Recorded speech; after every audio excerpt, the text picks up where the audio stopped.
반갑습니다. 4월 21일이죠. 4월 21일 목요일 함께 보실 말씀은 요나서 1장 1절에서 17절까지 말씀입니다. 어제 성경 배경 공부 마지막에 제가 요나서에 관한 이야기를 조금 다뤘는데 우리가 오늘부터 주일까지 4일간 요나서를 함께 나눕니다. 요나는 아미떼의 아들이라고 기록되어 있고요. 그는 원래 가드 헤벨이라는 곳에 살았던 사람입니다. 갈릴리 근처에 있는 이스라엘의 도시고 태어난 유대인이자 선지자였습니다. 그런 요나에게 하나님께서 나타나셔서 너가 좀 니느웨로 가서 구원을 좀 선포해라. 그들에게 회개하게 하라 라는 어떤 미션을 받게 됩니다. 우리가 너무 잘 아는 이야기죠. 그것이 싫었던 요나는 하나님의 낯을 피했다라고 기록되어 있는데 그 얼굴을 피해서 요빠라고 하는 항구 도시로 내려가서 배를 타고 개역개정에는 다시스, 그리고 표준 세번역에는 세번역 성경에는 스페인으로 가는 그 여정을 떠나다가 큰 폭풍우를 만나게 되고 이게 자신 때문에 생긴 폭풍우다라는 것을 눈치챈 요나가 선원들에게 나를 바다에 빠뜨려 달라라고 얘기하고 선원들이 그 요나를 다시 바다에 빠뜨리고 큰 물고기가 요나를 삼킨 후에 사흘 만에 뱉어내는 이야기. 오늘 본문은 삼키는 데까지의 이야기가 기록됩니다. 사실 요나서의 내용을 우리가 알고 있는 건 1장의 이야기가 거의 전부이지요.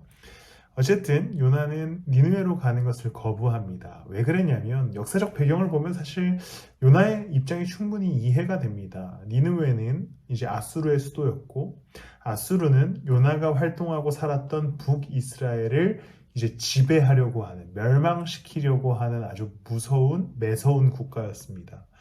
그런데 이 아수르라고 하는 나라의 수도인 니느웨의 그 심장으로 들어가서 구원을 선포해라. 그들이 회개할 수 있도록 해라 라고 하니까 요나 입장에서는 굉장히 깊은 마음 상함, 사실 빡침 이런 게 있던 거죠. 왜냐하면 반대로 생각해보면 일제시대에 하나님께서 한국인 한 목사님에게 야 너가 가서 도쿄로 들어가서 동경으로 들어가서 그들에게 구원을 선포해라 라고 하는 것과 같은 맥락의 이야기죠. 그래서 우리가 아는 요나는 이제 그러한 흐름 속에서 물고기 뱃속에서 사흘의 시간을 지나고 다시 나와서 니느웨를 향하게 됐다라는 이야기가 요나서의 이야기인데 오늘은 이제 그 장면의 앞부분 우리가 잘 알고 있는 본문의 기록들이 나오게 됩니다. 요나는 하나님께서 주신 미션이 정말 하기 싫었습니다.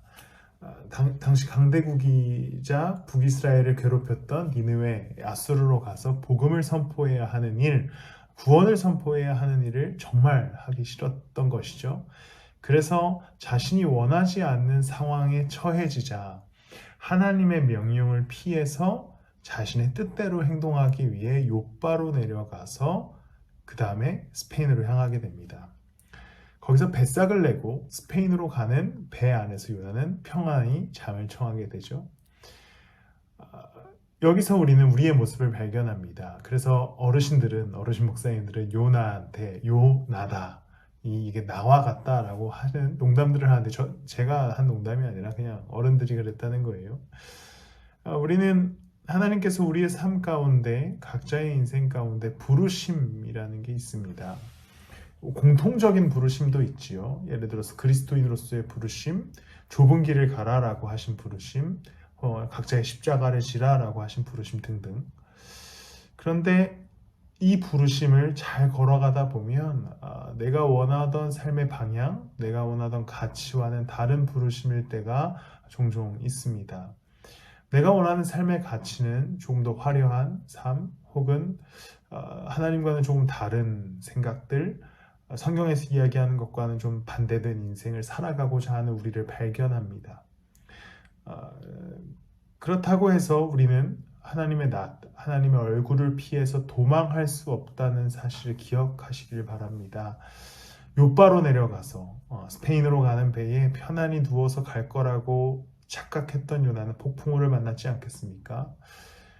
우리가 하나님의 낯을 피할 수 없다는 걸 기억하십시오. 하나님께서는 모든 것을 원점으로 돌리시고 다시 하나님의 뜻대로 우리를 움직이시기 때문에 우리가 처음부터 그분의 뜻에 순종하여서 걸음걸음을 옮기시기를 예수 그리스도 이름으로 소망하며 축복합니다. 기도하겠습니다. 하나님, 요나의 모습에서 나를 발견합니다. 말씀하신 대로 부르신 대로 십자가의 길을 각자가 걷게 하여 주시고 낯을 피하여 도망가는 일 없고 감사함으로 그 길을 걷는 저와 우리 성도님들 되게 하여 주시옵소서. 감사드리며 예수님의 이름으로 기도드렸습니다.